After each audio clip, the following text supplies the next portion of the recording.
amado Pastor Daniel.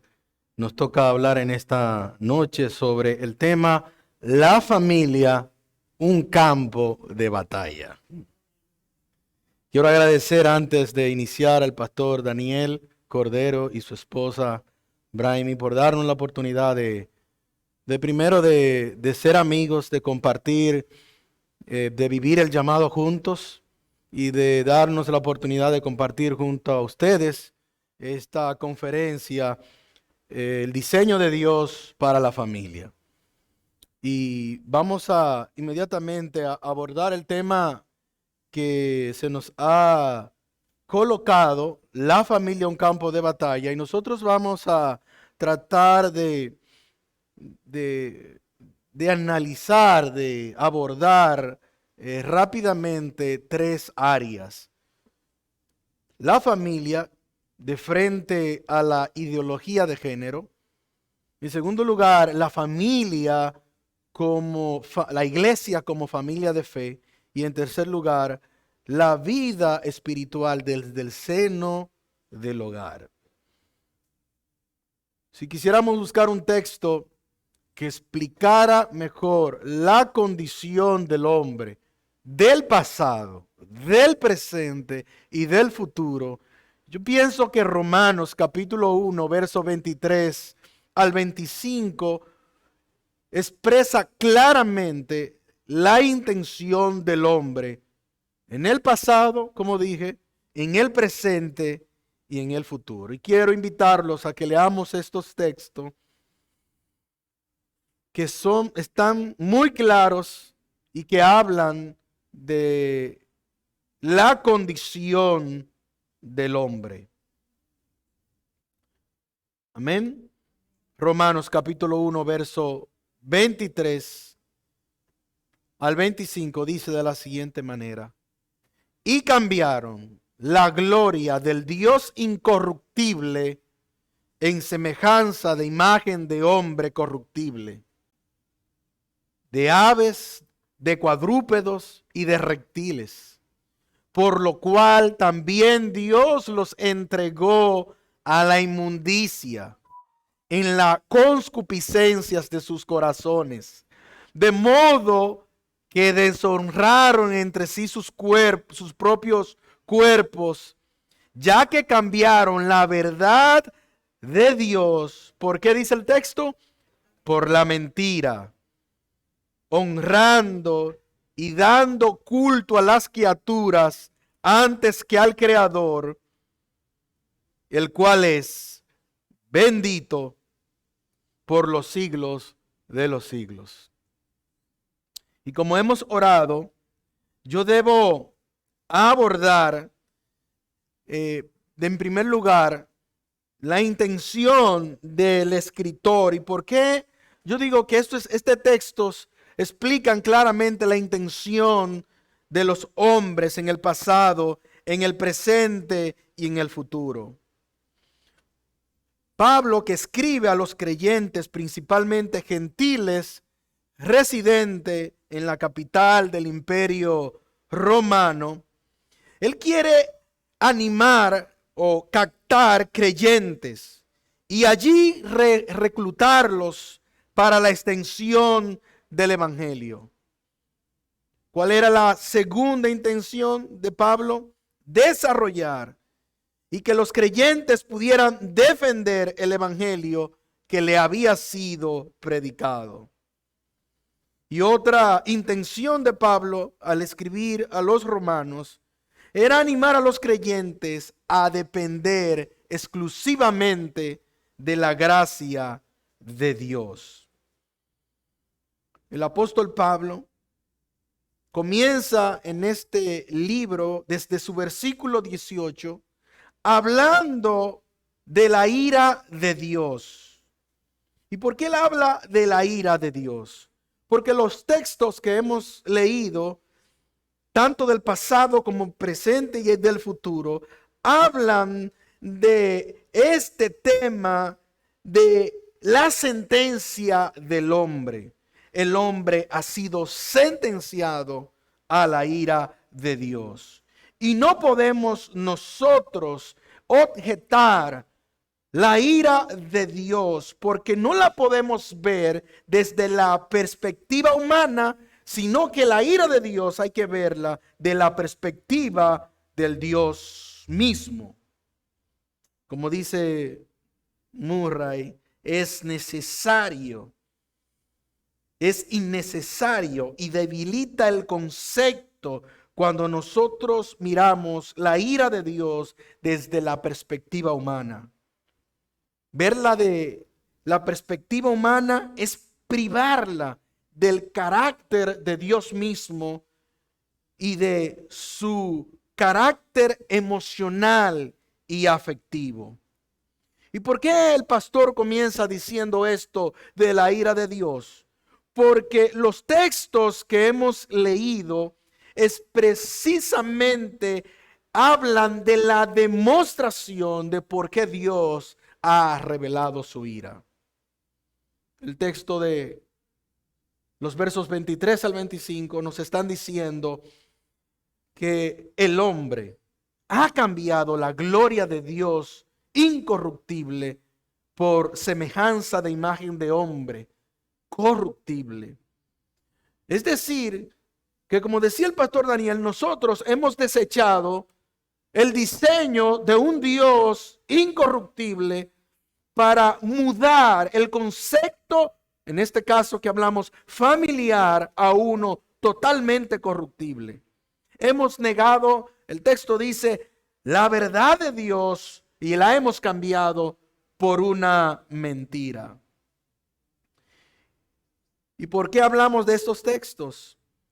Porque exactamente la familia es descrita en estos textos. Y cuando hablamos del hombre, tenemos que hablar con carácter de obligatoriedad de la familia.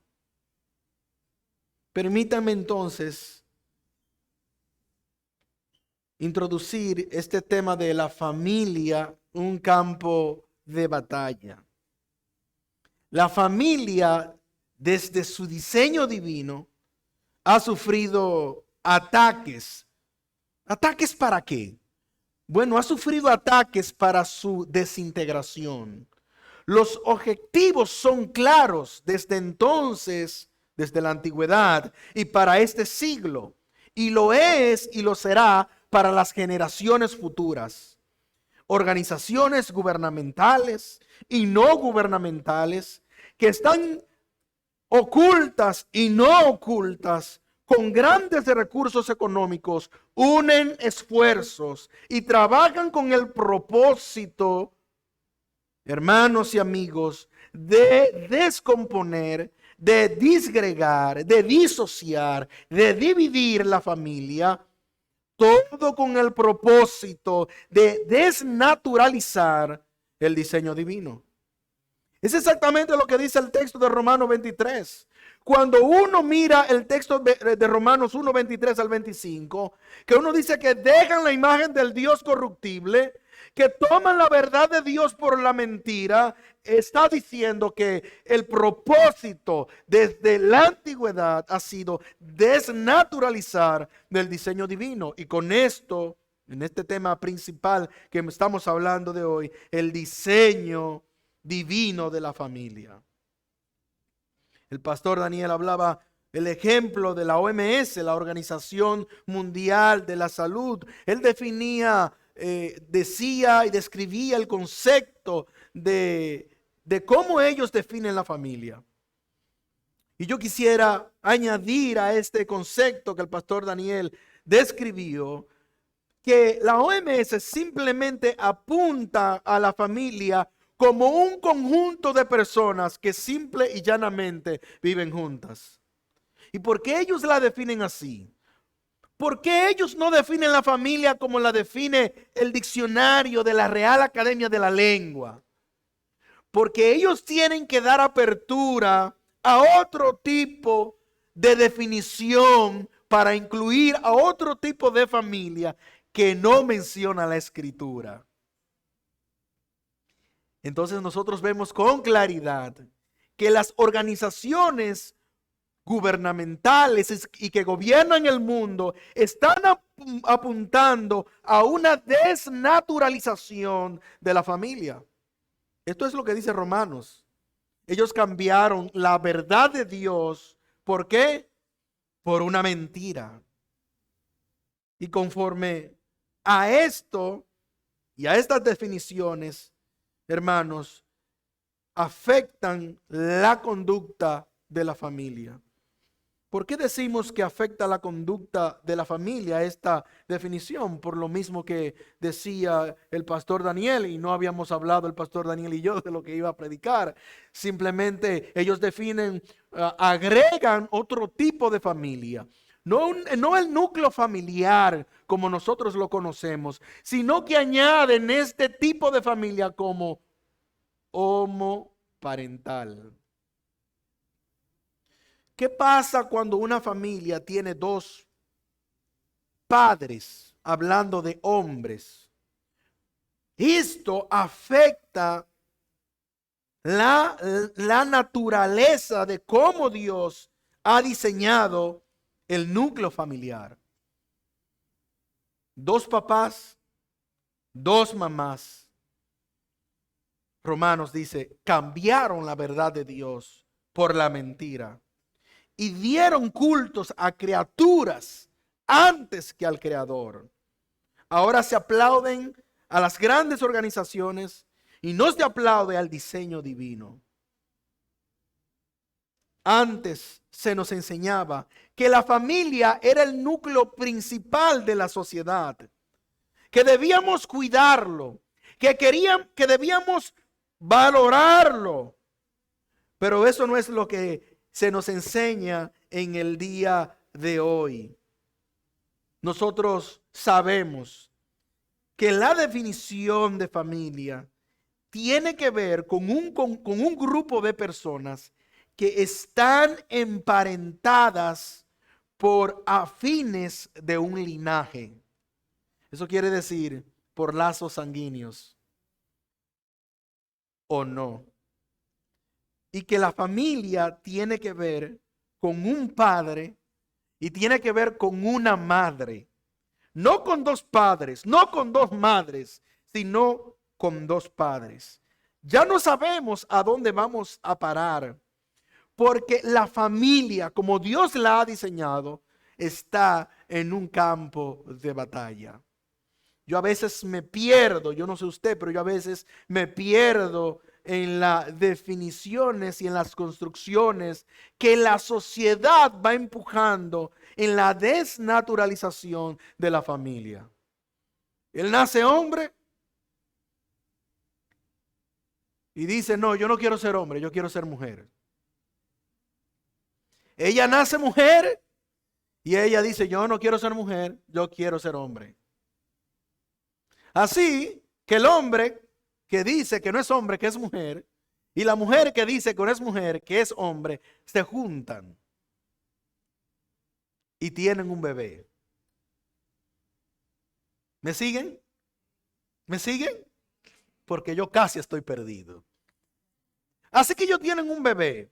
El hombre que es hombre biológicamente, pero que al final él no dice que es hombre, que es mujer. Y la mujer que no es mujer, pero que ella dice que no es mujer, que es hombre. Ahora tienen una criatura. ¿Quién la tiene? La mujer que dice que es hombre. Y ellos están felices porque ellos son una familia. Ahora, ¿cómo ustedes creen que esto va a afectar el comportamiento y el vínculo social de este niño o niña que nace en este seno del hogar? No hay, la descripción de Pablo parece que la había hecho pensando en el 2021 o en este siglo, diciéndonos, señores, tengan cuidado porque ellos merecen la ira de Dios. Cambiaron la gloria de Dios incorruptible, la imagen de un hombre corruptible, ahora es su Dios.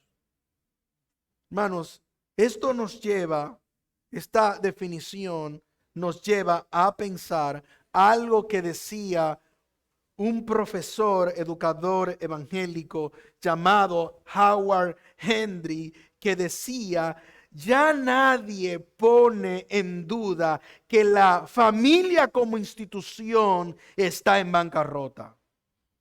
Conflictos sociales, psicológicos, espirituales han incidido para que el matrimonio y la familia sean vistos por mucha gente e instituciones como algo absurdo, y que en este tiempo y en el futuro está en vías de desaparecer. Termina la cita.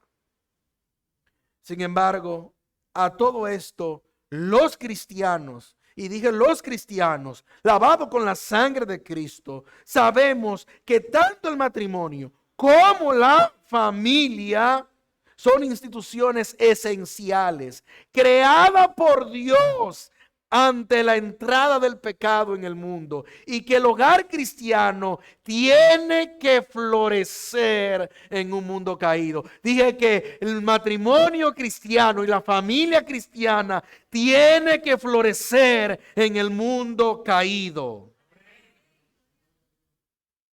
No tener a Cristo en el centro del hogar es una sentencia al fracaso.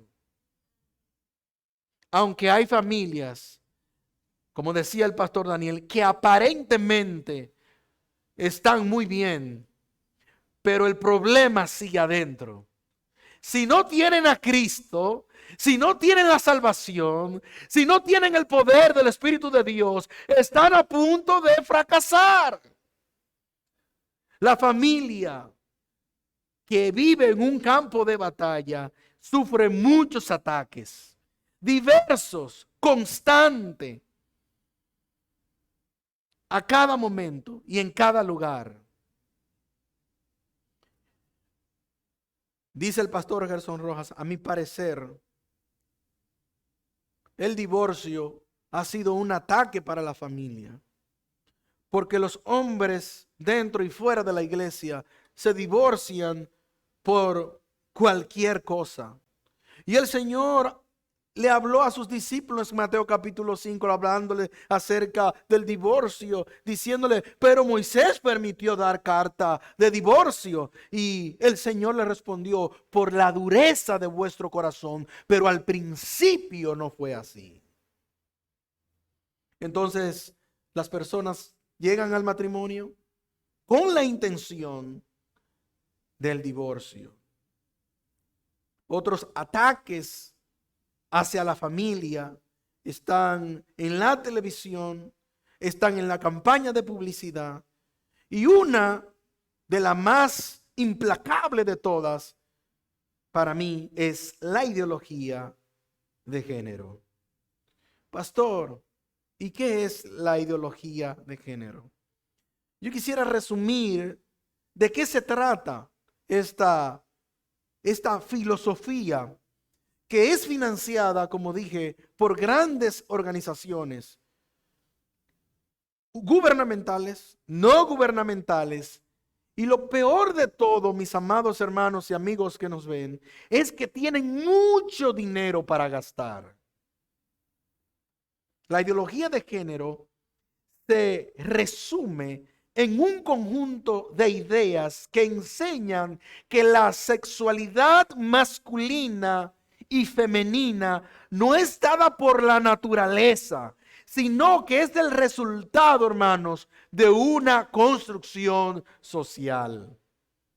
Cuando yo leo esta definición y pienso en ella, yo concluyo que esta filosofía es del diablo y del mismo infierno, y si no lo es, el diablo está muy cerca.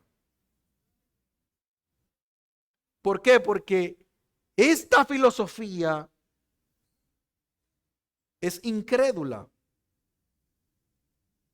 No piensan en el texto que predicó el pastor Daniel, Génesis 1:27, que creó pues Dios al hombre a su imagen, y semejanza. Dios lo creó, varón y hembra los creó.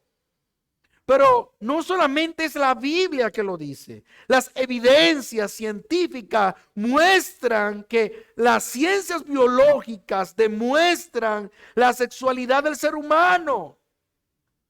Hermano, están dados, la sexualidad del ser humano vienen por los cromosomas sexuales en el hombre. Esa mezcla de XY y la mujer XX.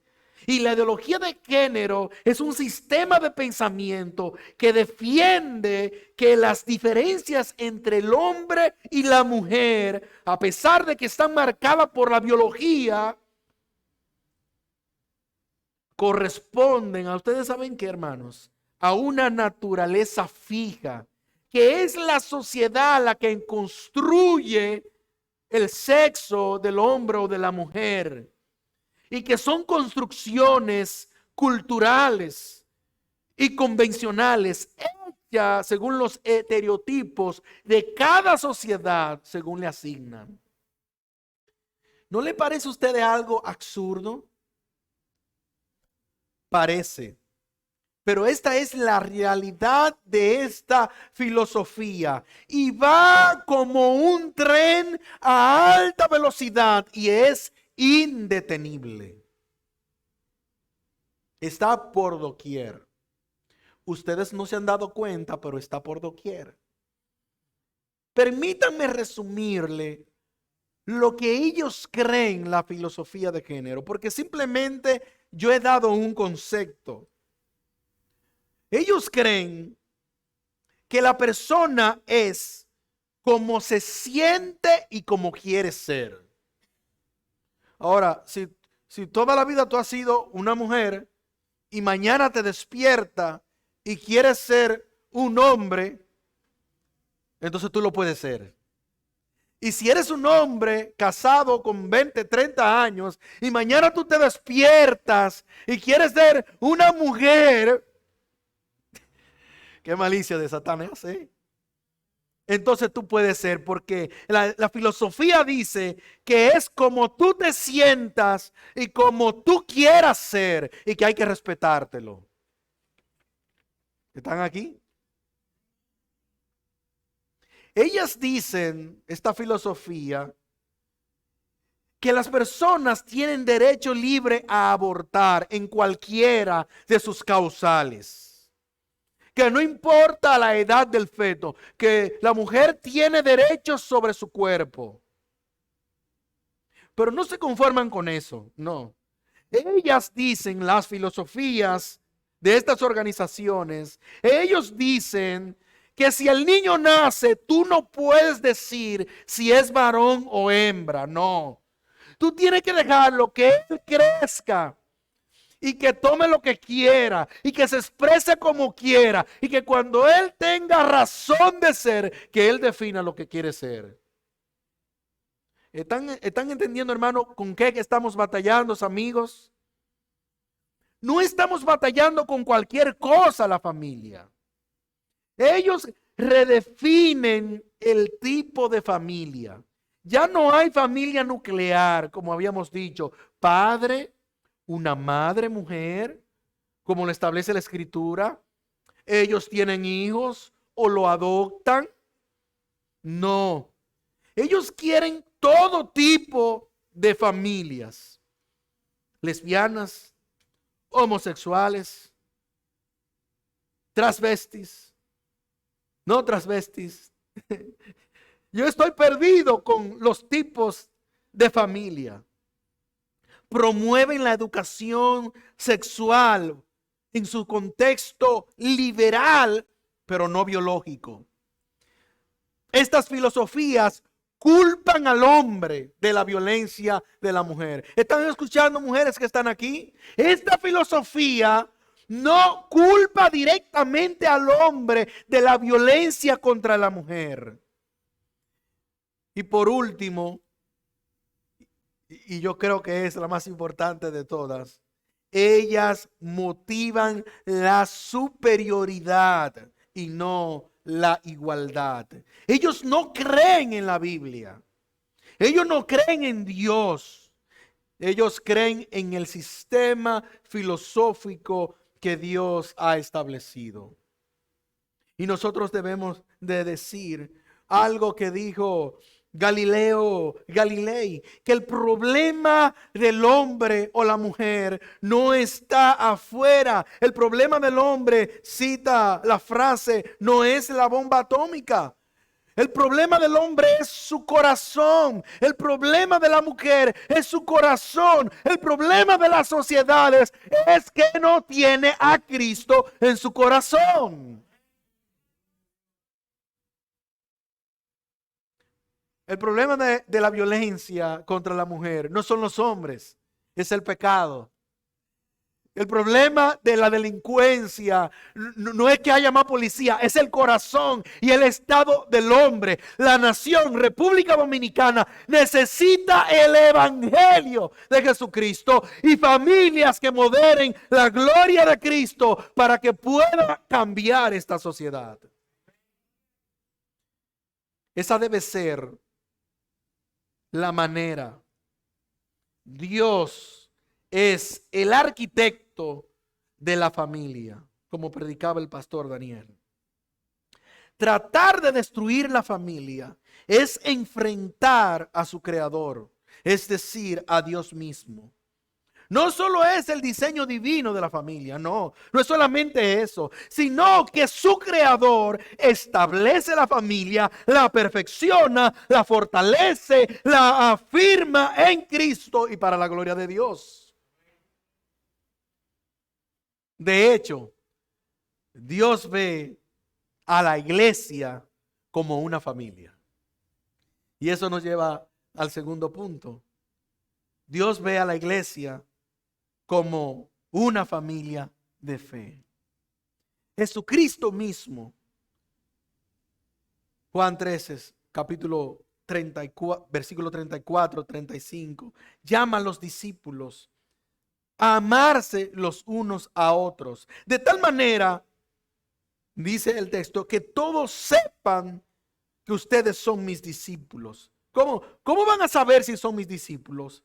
O que se aman los unos a los otros. Y este no es el ejemplo de una familia nuclear, que el padre ama a la madre, le da su valor, la importancia. Y como dice Efesios capítulo 5, el hombre está dispuesto a dar su vida por su mujer y por su familia.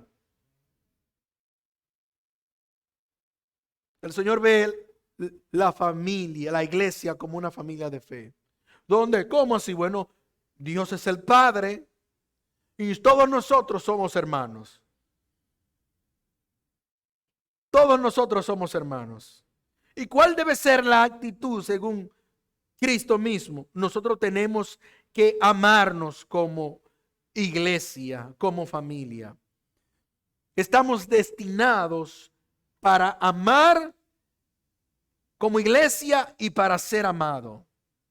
Este amor que el Señor menciona, dice que debe ser sacrificial e incondicional. Los versículos de Juan, capítulo 15, verso 12, dice que este amor debe ser como Cristo mismo nos amó. ¿Cómo nos amó Cristo a nosotros? Que dio a su Hijo en la cruz del Calvario para nuestra salvación. Y yo debería preguntar esta noche, ¿cuáles son las cosas que tú haces por tu hermano como iglesia, como la iglesia, una familia de fe, que indican que tú amas a tus hermanos? ¿Cuáles son esas cosas que tú haces por tus hermanos en Cristo que hablan de que la iglesia es como una familia? Si yo le preguntara a alguien, ¿tú me amas? Ellos me dirían, pastor, pero usted sabe que yo lo amo. Y yo le preguntaría, ¿y cuáles cosas tú haces por mí que dicen que tú me amas? ¿Tú exhortas a tus hermanos en la congregación con amor, con prudencia, con lealtad? Cuando Él necesita tu apoyo, ¿estás tú presente emocionalmente? Cuando Él necesita una mano amiga, ¿estás tú dispuesto para Él, aunque Él sea inoportuno en tu vida o en tu momento?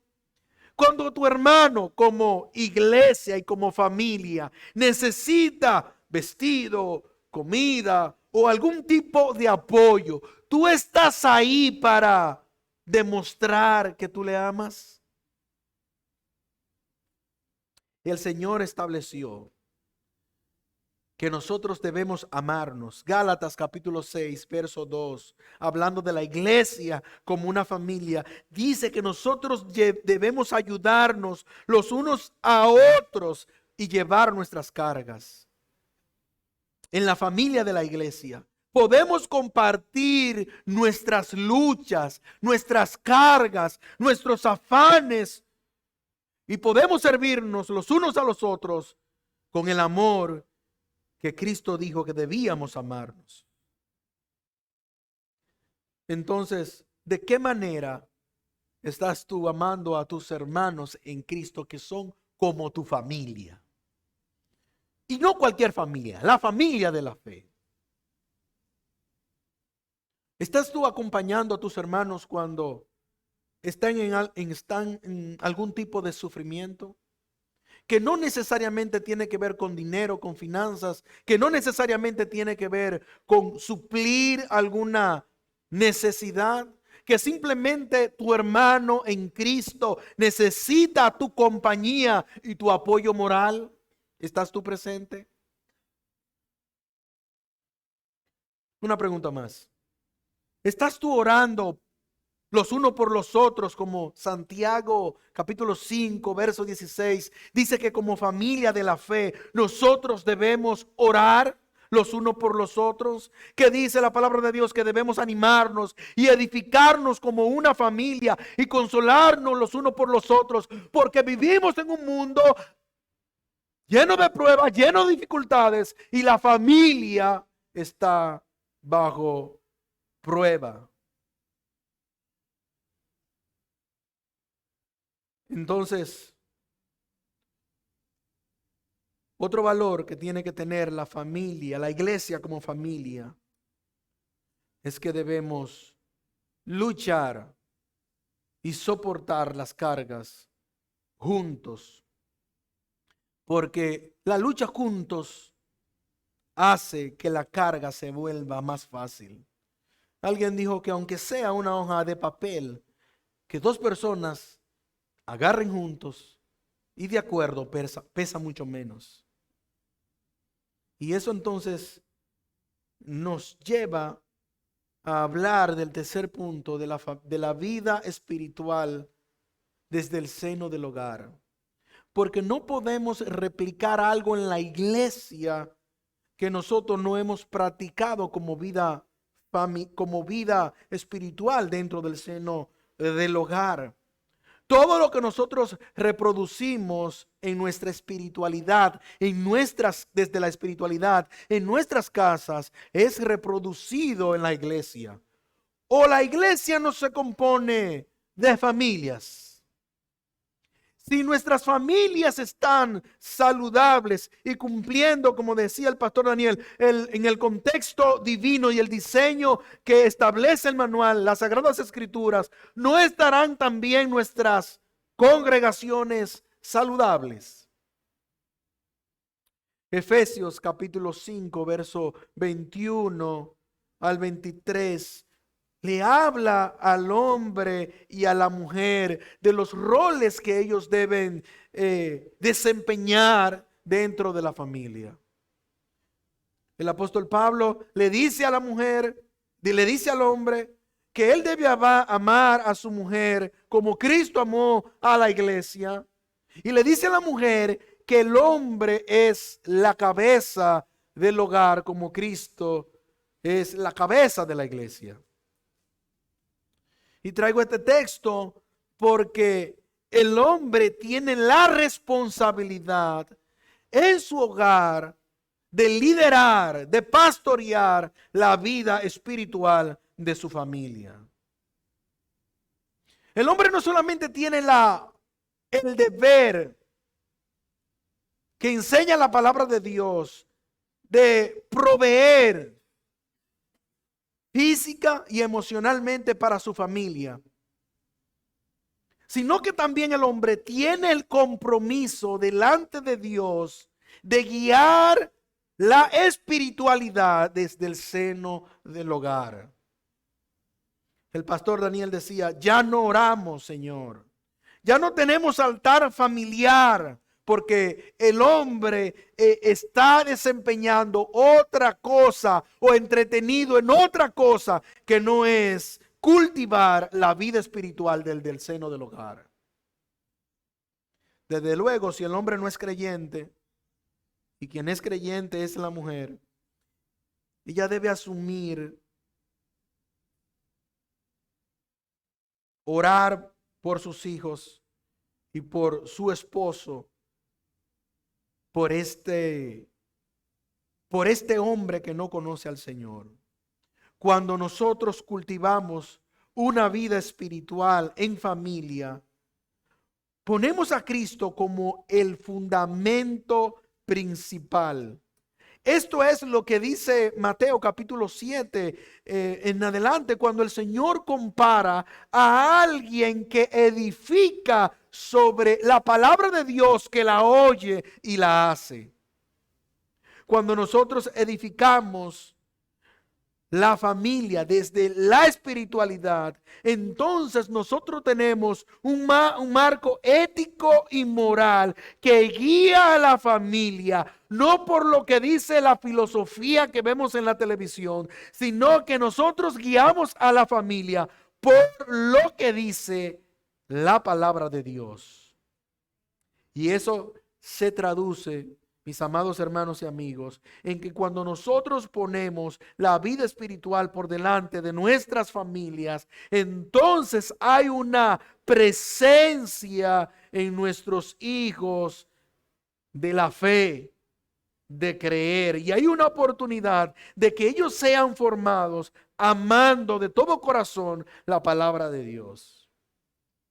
Cuando una familia cultiva la vida espiritual del seno del hogar y llegan los momentos difíciles, los hijos comienzan a aprender a confiar en Cristo. Y ellos ven que esto no es una teoría, no. Ellos ven que confiar en Cristo es una realidad porque lo están practicando, lo están ejerciendo. Ellos nunca olvidarán la costumbre de cuando usted se sienta en la sala o cuando se sienta a la mesa y cuando se ora. Ellos no lo van a olvidar. Yo recuerdo a mi madre cuando yo me iba a acostar. Su voz resonaba desde la habitación. Yo, mami. Y ella decía, oraste. No dejes de orar. Porque ella sabe que la oración cultiva mi devoción con Dios. Ella lo sabía. ¿Ustedes lo saben, hermanos, eso? Que cuando usted le dice pone a sus hijos a orar con usted y usted lo pone a doblar su rodilla, ora antes de acostarse, ellos van a cultivar su devoción por el Señor. No olvidarán su llamado y su atención hacia la oración. Tener una vida espiritual, hermanos, une a la familia. Nosotros tenemos que aprender a tener contentamiento en los momentos cruciales. Y eso hace la vida espiritual en el seno del hogar. Nosotros podemos tener espacios para hablar cuando nosotros oramos y cuando leemos la palabra de Dios como familia. Podemos escucharnos los unos a los otros en el momento de cultivar esta espiritualidad, de oírnos, de decir cómo te sientes, de hablar los problemas en familia y presentárselo al Señor. La vida espiritual, familiar, es el verdadero éxito de una familia. Es el tiempo mejor invertido. Cuando nosotros aprendemos a orar y estamos de frente el uno al otro y pedimos perdón porque no hemos equivocado en la semana o porque hablaste duro y con ira y pecaste en contra de Dios y en contra de tus hijos y llegas al altar familiar, tú tienes que rendirte delante de Dios y delante de tu familia.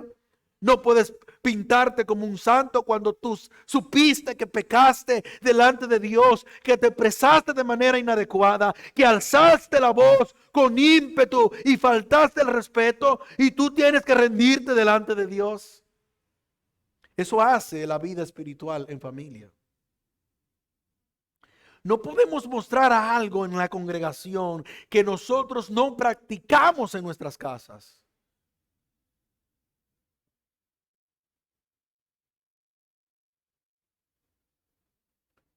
Yo preguntaría,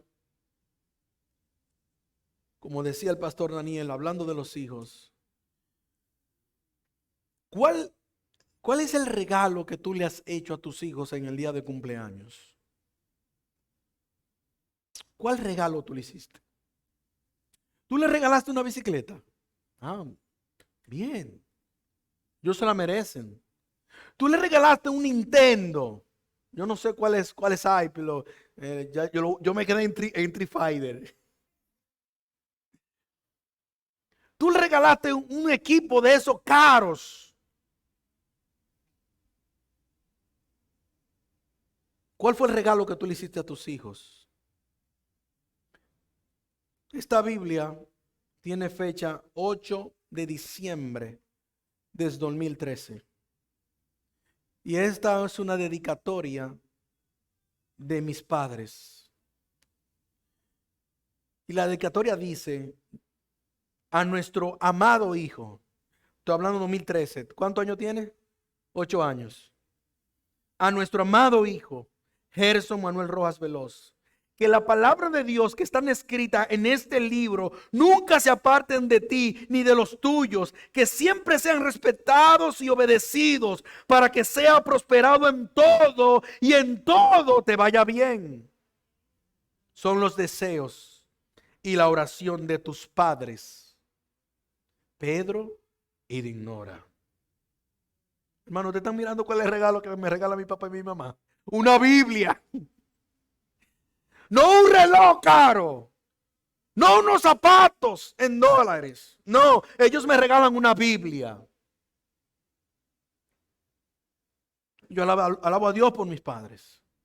Yo soy el producto del escenario de la vida espiritual en mi casa. Soy el producto de que la palabra de Dios ha abundado en mi vida. Pero oigan cómo es, a mí lo que me regalaban era Biblia. ¿Cuál es el regalo para tus hijos? ¿Tú le has regalado a tus hijos alguna vez una Biblia?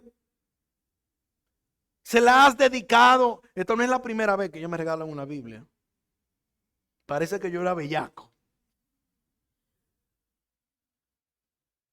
Siempre me regalaban Biblias, siempre.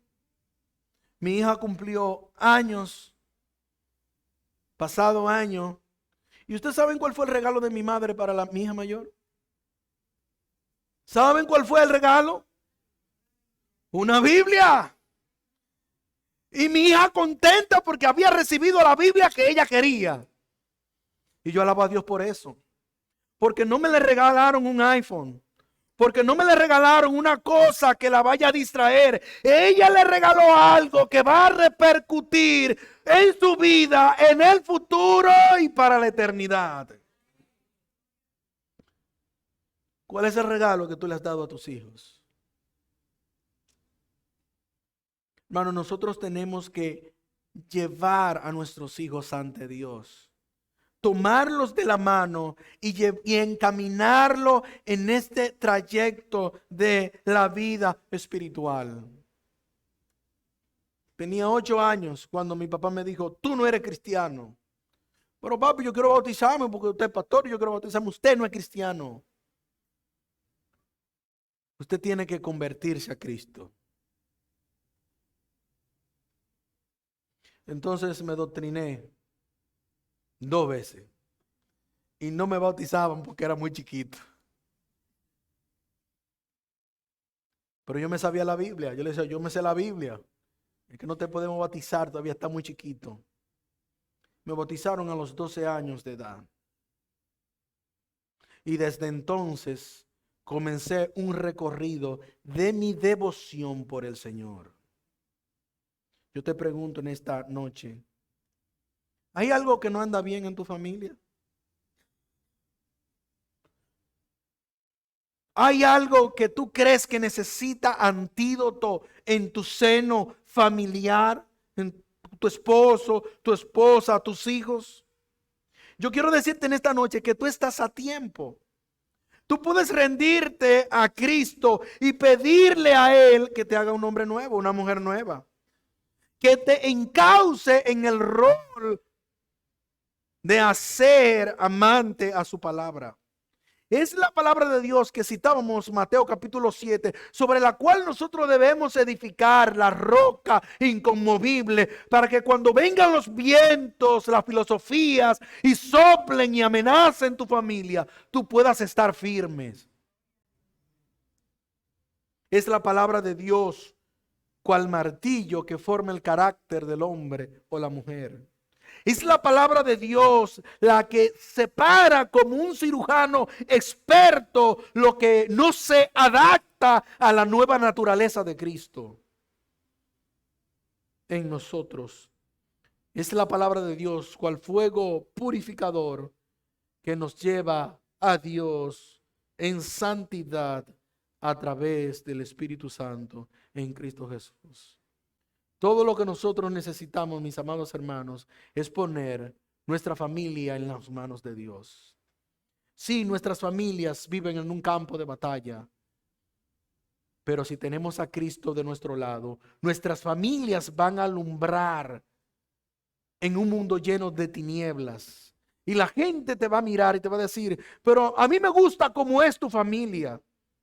No eres una familia perfecta, estás llena de debilidades, estás llena de situaciones día a día. El pastor se enoja. ¿Ustedes no creen que el pastor se enoja? Este que está aquí se enoja y de mala manera.